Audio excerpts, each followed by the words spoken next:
उत्तर प्रदेश की राजधानी लखनऊ के निराला नगर स्थित द रेगनेंट होटल में 3 दिवसीय पुराने सिक्कों और नोटों की प्रदर्शनी आयोजित की गई। आयोजकों ने फेसबुक, इंस्टाग्राम और यूट्यूब जैसे सोशल मीडिया प्लेटफॉर्म का सहारा लेकर प्रचार किया कि पुराने सिक्के और नोट लाइए और लखपति बनकर घर जाइए। इस प्रचार पर भरोसा करके न सिर्फ उत्तर प्रदेश बल्कि कई अन्य राज्यों से भी लोग उम्मीदों के साथ लखनऊ पहुंच गए। होटल के अंदर स्टॉल की बुकिंग महंगी होने के कारण बाहर पटरी पर भी छोटे सिक्के और नोट कारोबारियों ने अपनी दुकानें सजा ली। नमस्कार, मैं नसीम अहमद हूँ और बेसिकली मैं मिर्ज़ापुर ज़िले का रहने वाला हूँ। यहाँ पर जो है कॉइन्स और नोट का जो है यहाँ पर एग्जीबिशन लगा हुआ है।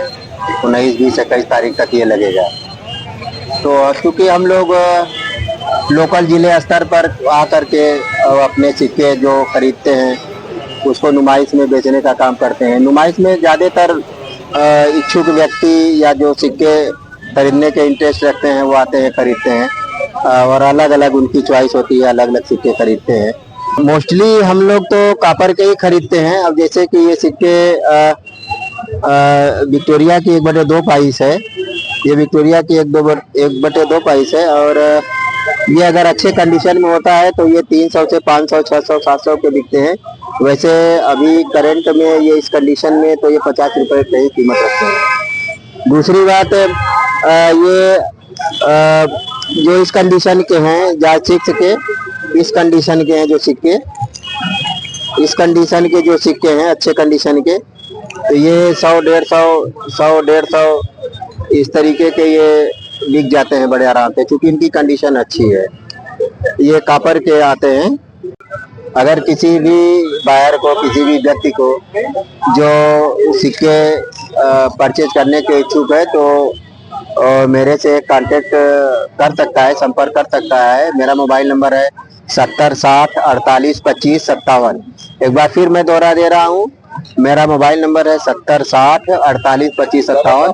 इस पते पर मुझे कभी भी फ़ोन करके हमसे अपने सिक्के बता करके खरीद सकता है, दाम भी पूछ सकता है और हमको बिल्कुल भी हिचक नहीं होगी बताने में और मैं सहूलियत प्रदान करूँगा। कि हमको फ़ोटो भेजे या उसके वीडियोज बनाकर भेजे तो मैं उसके दाम बता दूंगा। वेदर हमसे बेचे चाहे ना बेचे वो उसके ऊपर है, बट मैं इसकी सुविधा उपलब्ध करवा देता हूँ। साथियों, मैं एक बात स्पष्ट करना चाहता हूं कि अभी हमने जिनका इंटरव्यू दिखाया है उसका सोशल मीडिया के प्रचार से कोई लेना देना नहीं, बल्कि ये एक छोटे से सिक्कों के कारोबारी जो ज़मीन पर दुकान लगाकर अपने परिवार का पालन पोषण करते हैं।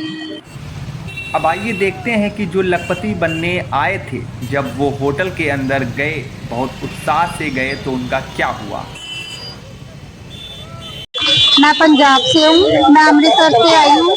मैंने इनकी फेसबुक पे एग्जीबिशन देखी थी जो कि 19, 20 और 21 को लगनी थी। उसमें सभी तरह के क्वाइन थे। इन्होंने ऐड भी दी थी रीना जी ने कि 20 पैसे का गेंडे वाला क्वाइन 25 पैसे का गेंडे वाला क्वाइन 20,000 का होगा। तो हम अपनी तरफ से सारे पुराने सिक्के कलेक्ट करके लाए थे। अंदर जाके हमने 18 घंटे का सफर किया। 18 घंटे बाद हम यहाँ पर पहुंचे, मगर हमारा एक भी क्वाइन इन्होंने सिलेक्ट नहीं किया। उसकी किसी की भी वैल्यू नहीं डाली इन्होंने, कुछ भी नहीं मिला, सब रद्दी किया है। आने जाने में अभी तो मैं आई ही हूँ, हमारा 1200 लगा, अभी 1200 से ऊपर ही लगा। अभी जाने पे देखो 1500 आने जाने का लगा लो, 3 दिनों का। आने का 1500, जाने का 1500। तो सब एक दिखावा ही है, क्योंकि अंदर जो चल रहा है वो तो कुछ ले ही नहीं रहे ना। अंदर वो अपनी मर्जी से देख रहे हैं कि ये वाला होना चाहिए, और किसी के सिक्के की भी कोई वैल्यू नहीं डाल रहे हैं। बाकी जो भाई बहन है, अच्छा होगा कि ना ही आए इधर। हम भैया आए इलाहाबाद से और सिक्के नोट लेके आए थे बेचने के लिए। सपने बहुत बड़े बड़े लेके आए थे, यूट्यूब पे देख, इंस्टाग्राम पर। लेकिन यहाँ आए तो यहाँ मजदूरी तक नहीं, भाड़ा जिसको कहते हैं। ट्रेन से, प्लेन से, जो रिक्शा से आ रहा है दूर दूर से, आदमी का भाड़ा नहीं निकल रहा। एक का सिक्का 5 रुपये का, नोट की कोई वैल्यू नहीं है। अंदर आपका जो 10 का नोट है 500 का, जो 50 का हो, 786 नोट के नाम पे कुछ नहीं लिया जा रहा है। नोट जो लिया जा रहा है तो टोटल गड्डी में लिया जा रहा है, विद करेंसी। एक का नोट अंदर वो अपनी नोट एक वाली 1100 1200 रुपये का दे रहे हैं। हमसे हमारी नोट नहीं लिया जा रहा। मैं अंदर काफ़ी देर, मेरे पास वीडियो भी है, मैं वीडियो भी बनाया हूँ, मतलब लोगों को न लगे मोहल्ले में आया थे हम सिक्का मिलने, सपने लेके आया था लाखों का। ये तो फेसबुक 25 लाख 50 लाख दिखाते हैं, सब टोटल झूठ है, फेक है, टोटल फ्रॉड है। होटल के भीतर सैकड़ों स्टॉल तो थे, लेकिन किसी ने भी इन सोशल मीडिया पोस्ट और वीडियो की जिम्मेदारी लेने से साफ इनकार कर दिया। यहाँ तक कि सिक्कों और नोटों की शूटिंग करने पर भी रोक लगा दी गई। पूरे घटनाक्रम से साफ झलकता है कि आयोजक सच्चाई छुपाने में जुटे थे और लखपति बनने के लालच में पहुंची जनता अपनी मेहनत की कमाई गंवाकर खुद को ठगा हुआ महसूस कर रही है। दोस्तों, यह घटना सिर्फ एक प्रदर्शनी की नहीं, बल्कि इस बात की गवाही है कि कैसे झूठे दावे और भ्रामक प्रचार से आम जनता को बरगलाया जाता है।